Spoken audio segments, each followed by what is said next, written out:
myself Ketan Bhavsar, Assistant Professor in LJ Engineering College, Ahmedabad.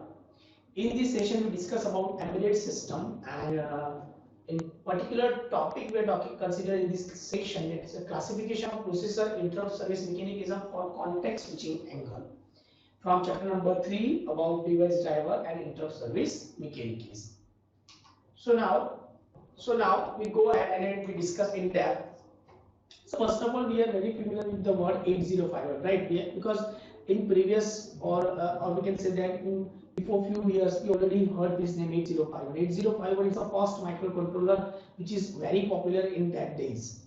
So 8051 interrupt service mechanism is such that on occurrence of an interrupt service, the processor puts the processor register PCH, means program counter higher byte, and PCL program counter higher byte in terms of the lower relations onto the memory stack. The 8051 family processor do not save the context of the program other than the absolutely essential program counter, and a context can save only by using a specific set of instruction for that. For example, using the push instruction in ISR. So basically, if you're talking about the interrupt service routing mechanism, then we have to focus on these two parts, PCH and PCL, in terms of the higher byte and the lower byte variations, right? And for that, we have to considering specifically a program counter. Means based on the program counter, it will vary the instruction set. Now, advantage of saving the program counter only in 8051. It spends of the start of ISR and return from the ISR, but at a cost. Definitely, it takes a cost in terms of the processing speed as well as for processing clock. So the ones of context saving is on the program in case of context, means SP and CPU register other than the PCL and PCH to be modified on the service of one function call during the execution of the remaining ISR instruction. Now 68HC11 interrupt service mechanism. This one is a very popular microcontroller. On those days, basically we are focusing about the Motorola, right? So processor register saves on the stack whenever an interrupt service occurs. So these are in the order of PCI, PCH, IYL, IYH, IXL, IXH, ACCA, or and CCR. So basically in that case we have to focus about the higher and lower byte of the registers, and in that case we are considering of the processor instruction set. Means we are talking about specifically the processor instruction at that time. So 68HC11 thus automatically saves the processor context, of the program without being show any instructions in the user program. So 68HC11 interrupt mechanism, as a context switching, it takes the processor time. It slows a little at the start of the ISR and return from the ISR, but at that the great advantage that the ones of context switching is not there on the programmer, and there is no risk in case the context modification of the service or function cell. So basically in that mechanism we have to focus on 68HC11 interrupt mechanism, and for that we have to save each and every instruction set for time. Now the very popular microcontroller that we already heard about, it's ARM7 interrupt mechanism. So ARM7 is provide a mechanism for fast context switching between the two tasks, one current and one at the stack. So basically one means the current execution going on, and second one is it is available in the stack. Multi-byte data set or burst of data or block of data. So basically if you're talking about the multiple bytes instruction set at a time, multiple data is transmitted at a time. So a DMA requires when the multiple byte data set or a burst of the data or a block of data is to be transferred between the external devices and the system or two systems. So basically we are talking about the DMAC, means DMA controller. So DMA controllers play a main role when you have to transmit the data from one side to the another side. Or single purpose processor unit that facilitate the DMA transfer. So basically in that case we have to focus on a DMA instruction set, means we have to transmit the data from one side to the another side only using a DMA microcontroller. So DMA based method is useful when the block of byte are transferred, for example from disk to a RAM or RAM to the disk. So basically it play a main role when we have to perform some specific task, repeatedly interrupting the processor for transfer of every byte during the bulk transfer of the data will waste too much of the processor time in context switching. So basically, in that case, we are wasting so much amount of time for the data transmission unit, right? It's a DMAC, means direct memory access control. So system performs improving by separate processing of a transfer from and to peripherals. For example, between camera memory and the USB port. So it can be easily transfer the data from one side to the another side. So you can directly communicate with the multiple data user at a time.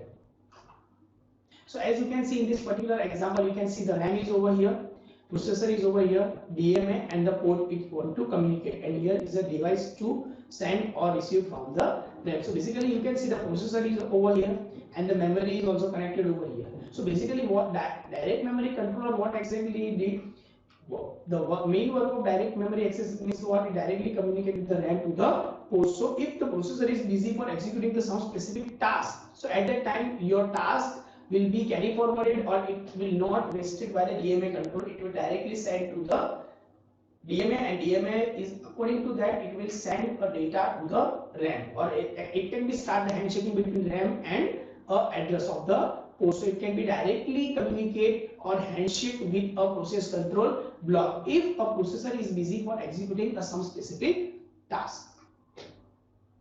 So basically DMAs play a main role when you have to communicate with any other type of devices.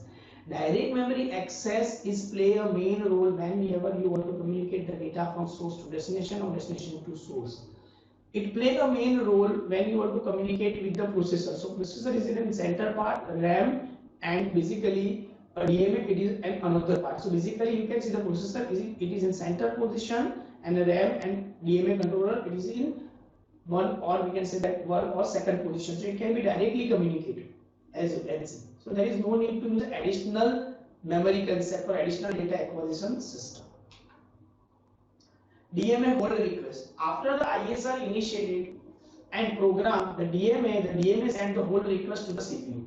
CPU acknowledge that if the system memory buses are free to use, first of all it have to check single transfer at a time and then release of the hold on the system bus. So basically it's a 3 mode: single transfer at a time and then release of the hold of the system bus, burst transfer at a time and then release of the hold of the system. So burst may be in terms of kilobyte, and the bulk transfer and then release to the hold of the system bus after the transformation is completed. So basically DMA controller is generally working in 3 different types of modes, and these 3 different types of mode is generally communicate in terms of the single byte, or we can say that the bulk transfer, or in terms of the byte informations.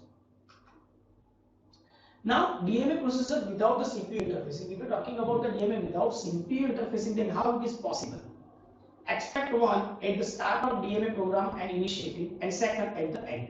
So basically we have to initiate the program and then we have to end the program. So whenever the DMA request by the external devices is made to the DMAC, means direct memory access control, the CPU is requested by using the interrupt signal. The DMA transfer by the DMAC at the start to initiate the DMAC, at the end to notify the end of the DMA by DMAC, means in terms of the direct memory access control. Now, if talking about the DMA controller, then we have to follow some few steps. When the DMA controller is used to transfer the bulk of byte, means ISR is not called during the transfer of the bit, and ISR is called only the beginning at the transfer of the program to the controller, and another ISR is called only at the end of the transfer. So basically we have to call the ISR, but in terms of the 2 situation only. First of all, when we have to initiate the program in terms of the beginning of the transfer, or after that we have to end of the transfer. Now programming the DMAC register, then how we can program the direct memory access controller. So the ISR that initiate the DMAC, means direct memory access to the interrupt source, simply program the DMA register for that. Command mode of transfer the bulk or burst of the byte. Data count means number of bytes to be transferred. Memory block address, where the address to data is made, and IO bus for the start addressing of external devices. So basically we have to program the direct memory access controller is like this. Now use of direct memory access channel for facilitating the small interrupt latency period sources.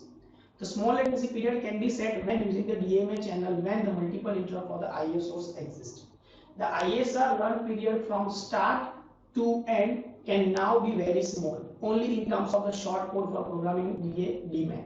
Fine. So we have a very small amount of codes, and in terms of the code byte only, so we have to communicate from source to destination at a time.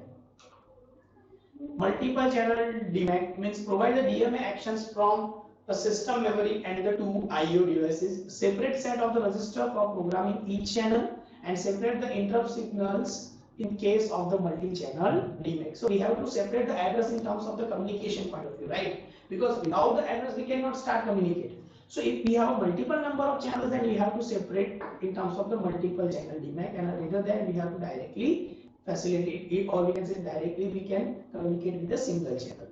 So basically here we are talking about a DMAC programming of the specific registers, means how you can start communicating, right? So 8051 family members means 83C15 to JA and its sister JB, JC and GD microcontroller to DMA channels on chip. 80196KC has the PTs with peripheral transaction servers and support DMA functions. So basically here we can consider the two different types of channels, and each and every time we have to start the communication on the two DMAC at a time. So I hope that you are getting the idea of what exactly DMA is, how actually DMA controller work, how we can communicate and program with a DMAC registers, and how we can start communicating with the registers with the other microcontroller. Also we study the different types of ISR modes in terms of 8051 and 68HC11. It's one of the famous microcontroller on those days. So basically interrupt is play a main role, right? Because based on the interrupt you can set the priority, and based on the priority you can execute your task. So whenever you want to communicate in terms of microcontroller, or whenever you communicate with the multiple peripherals at a time, we have to make sure that we have to communicate each and every data or each and every sensors with the peripherals at a time. So I hope that you are getting the idea of what exactly I am trying to convey. Still, if you have any doubt which is related to the DMA, related to the ISR in terms of 8051 and 68HC11, then you can feel free to contact me. So thank you for watching.